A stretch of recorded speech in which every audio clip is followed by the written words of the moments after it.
大家好，我是美食多。我真是没想到，把金桔放锅里蒸一蒸，作用这么厉害，真是长见识了。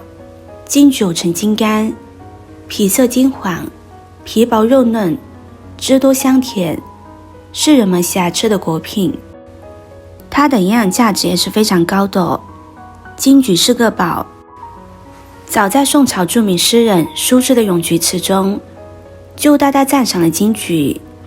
金桔作为一种常见的水果，果皮光滑清香，一直以来都在水果界享有盛誉。但对于一些人来说，金桔的味道却被称为奇怪，因为金桔皮中含有芳香油，味道特殊不一般。但很多人只要一了解到金桔的作用，无论其味道是好是坏，几乎都会选择食用，因为其里边含有丰富的维生素、胡萝卜素，对人体的好处是很大的。今天给大家分享的这个方法，很多人都没有见过，更没有吃过，简单又实用。这是我们村90岁的老奶奶吃了10几年的做法，今天就把这个做法详细的分享给大家，跟着视频一起来看看是怎么做的吧。首先把准备好的金桔放入大碗中，加入清水打湿，再加入适量的食用盐，利用食盐的颗粒感，将金桔的表皮搓洗干净。大家都知道，食盐具有消毒杀菌的作用，还能更好的分解农药的残留。搓洗干净之后，将盐水倒掉，再加入清水，将它多清洗几遍，把金桔漂洗干净，洗掉表面残留的食盐。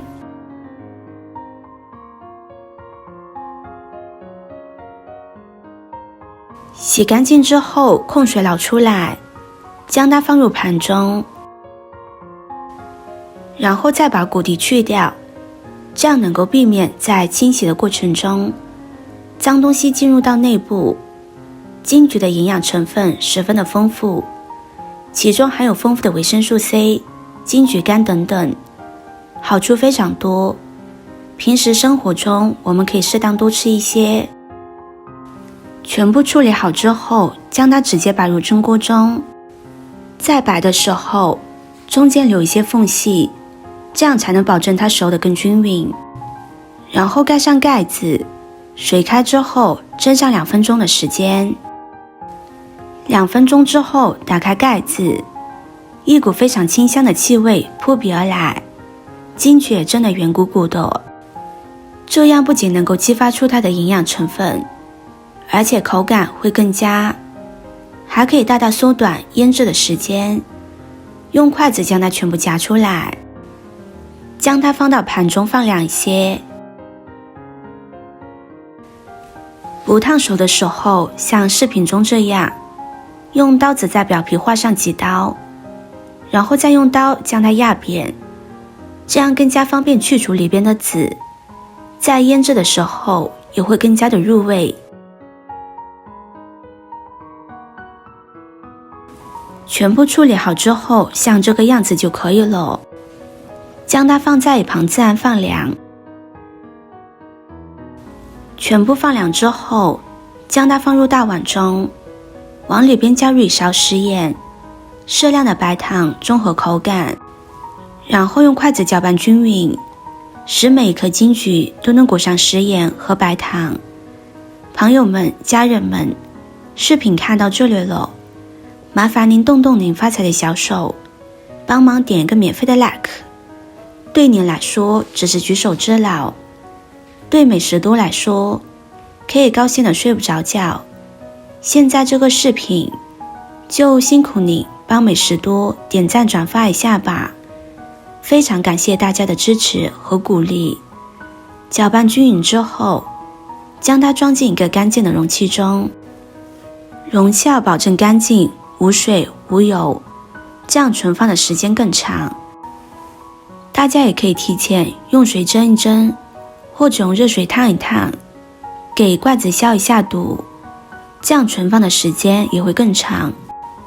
装满之后，盖上盖子，密封保存，放冰箱或者阴凉通风的地方，腌制3天以上的时间就可以吃了。要吃的时候，将泡好的金桔取出来放入碗中，用来当零食、配饭、下粥都非常的开胃，口感酸甜又特别。如果是逢年过节，大鱼大肉吃多了，吃上几个开胃又解腻，也可以将它夹入碗中，加入开水，再加入一些枸杞或者是红枣，将它搅拌均匀，泡一泡就好了。这样一款纯天然的电解质水就做好了。小朋友不爱喝水，也可以喝一喝它，好处真的是特别多的。这是老一辈留下来的智慧结晶，做法非常简单，但是作用一点都不简单。如果你没吃过，就赶紧收藏起来试试吧。今天的分享就到这里了，视频看到这里了，麻烦各位哥哥姐姐动动小手，给我点个赞吧。点击我的头像，可以看到更多的美食视频。我们下个视频见啦！